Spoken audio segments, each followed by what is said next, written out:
Hadirin sidang Jumat yang semoga dirahmati oleh Allah Subhanahu wa taala. Bersyukur kepada Allah dengan mengucapkan kalimat alhamdulillah.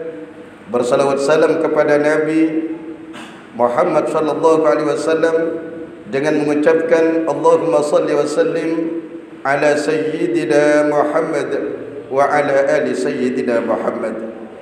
Selanjutnya sebagaimana para khutbah yang lain, begitu juga Al-Fakir sebagai khatib pada saat ini berwasiat kepada diri Al-Fakir pribadi, kepada keluarga, para hadirin dan para pendengar dimanapun anda berada.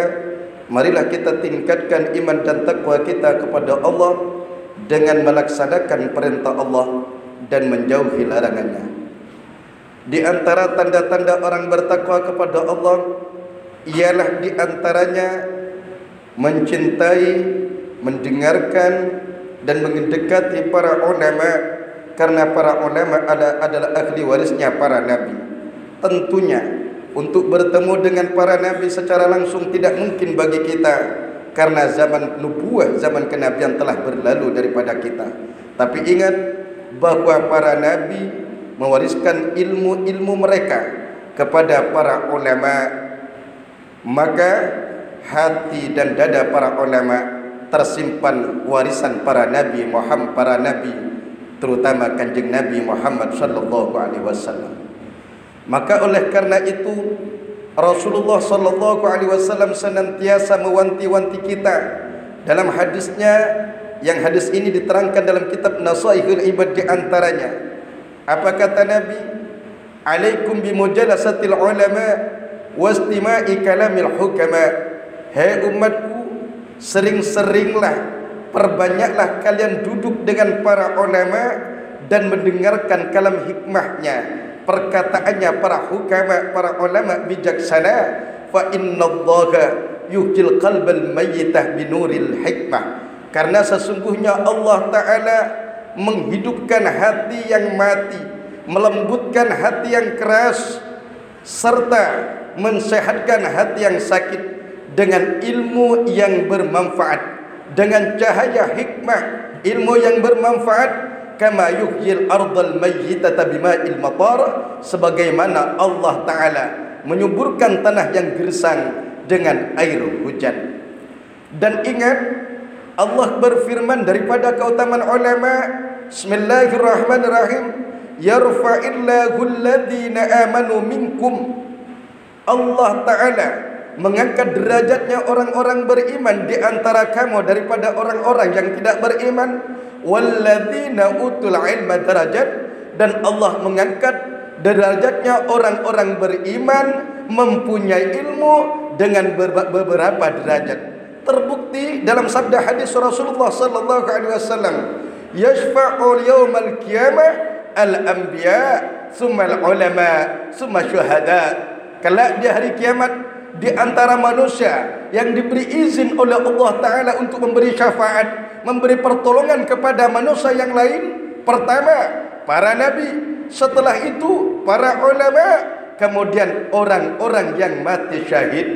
Ayat dan hadis kanjeng Nabi ini membuktikan bahwa derajat para ulama di atas rata-rata, insyaAllah. Hadirin sidang Jumat yang semoga dibanggakan oleh Allah Subhanahu wa taala. Maka oleh karena itu bagi kita sangat pantas untuk senantiasa sering-sering duduk bersama majlis-majlis para ulama untuk menimba ilmu dari mereka, agar ibadah kita tidak salah kaprah menjalankan syariat. Karena ini termasuk perintah Allah. Kata Allah dalam Al-Quran, fas'alu ahla dzikri in kuntum la ta'lamun. Maka bertanyalah kalian kepada ahli dzikri, orang yang ahli dzikir, orang yang mempunyai ilmu menurut sebagian tafsir. In kuntum la ta'lamun, jikalau kalian tidak mengetahui tentang suatu masalah.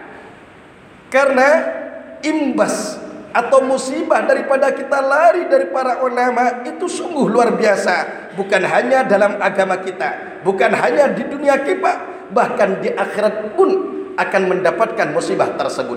Rasulullah bersabda, sayati zamanun alal ummati akan datang suatu masa pada umatku, akan datang suatu zaman pada umatku yang keadaan zaman itu, kata Nabi, yafirruna minal ulama, manusia sudah banyak lari dari para ulama. Manusia sudah tidak menghiraukan makalah-makalah para ulama hukama.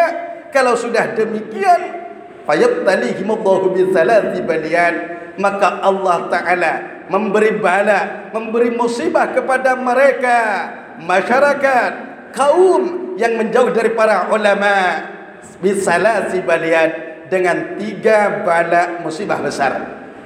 Ulaha, yang pertama, yarfa'ullahul barakata min kasbihim. Ketika suatu negeri menjauh dari para ulama, maka Allah Ta'ala angkat keberkahan ekonomi mereka.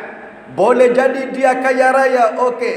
Boleh jadi dia hebat bisnisnya memang. Tapi ketika kita jauh dari para ulama, maka bisa jadi harta, kekayaan, jabatan yang kita miliki sedikit pun tidak bisa membawa kebaikan dalam agama, dunia dan akhirat kita akibat menjauh dari para ulama. Kemudian yang kedua, musibah bagi manusia yang menjauh dari para ulama, yusallitullahu alaihim sultanan zaliman. Allah Ta'ala kuasakan kepada mereka para penguasa, para pemimpin yang zalim. Yang ketiga, musibah yang jauh lebih besar daripada sekedar diangkat keberkahan ekonomi, sekedar diangkat keberkahan rezeki, sekedar diberi penguasa yang zalim. Apa itu? Yakhrujuna minad dunya bighairi imanin, na'udzubillah min dzalik. Keluar dari dunia tanpa membawa iman, na'udzubillah min dzalik. Kok kenapa bisa demikian? Iya, karena hati ini seperti perut kita. Perut kita butuh makan, perut kita butuh minum. Begitu juga hati kita, otak kita butuh makanan dan butuh minuman. Apa makanan hati? Apa obat hati? Apa penenang hati? Tidak lain dan tidak bukan ialah ilmu yang bermanfaat yang keluar dari lidahnya para ulama, yang mereka adalah ahli warisnya para nabi. Apalagi di zaman sekarang ini, wahai hadirin sekalian, para ulama sudah diwafatkan oleh Allah Ta'ala satu persatu, dengan artian ilmu sedikit-sedikit telah diangkat oleh Allah Ta'ala. Karena Allah Ta'ala menghilangkan ilmu bukan berarti semua ilmu akan diangkat oleh Allah, tapi tidak, dengan cara diwafatkannya oleh Allah para ulama satu persatu. Bahkan bulan-bulan ini ratusan para ulama yang telah wafat, yang semua itu merupakan zulmatun fiddin, kata Nabi, kepecahan dalam agama kita, musibah dalam agama kita. Maka kita senantiasa berdoa kepada Allah, semoga musibah-musibah yang telah Allah turunkan diperingatkan oleh Allah kepada kita, dan dijauhkan kita dari musibah-musibah yang luar biasa, terutama musibah agama dan akhirat kita, ialah musibah mati dalam keadaan su'ul khatimah. Na'udzubillah min dzalik. Amin Allahumma amin. Barakallahu li wa lakum fil Qur'anil azim wa nafa'ana wa iyyakum bima fihi minat tilawati wa dzikril hakim. Innahu ta'ala jawadun karim raufur rahim. Wa qur rabbighfir warham wa anta khairur rahimin.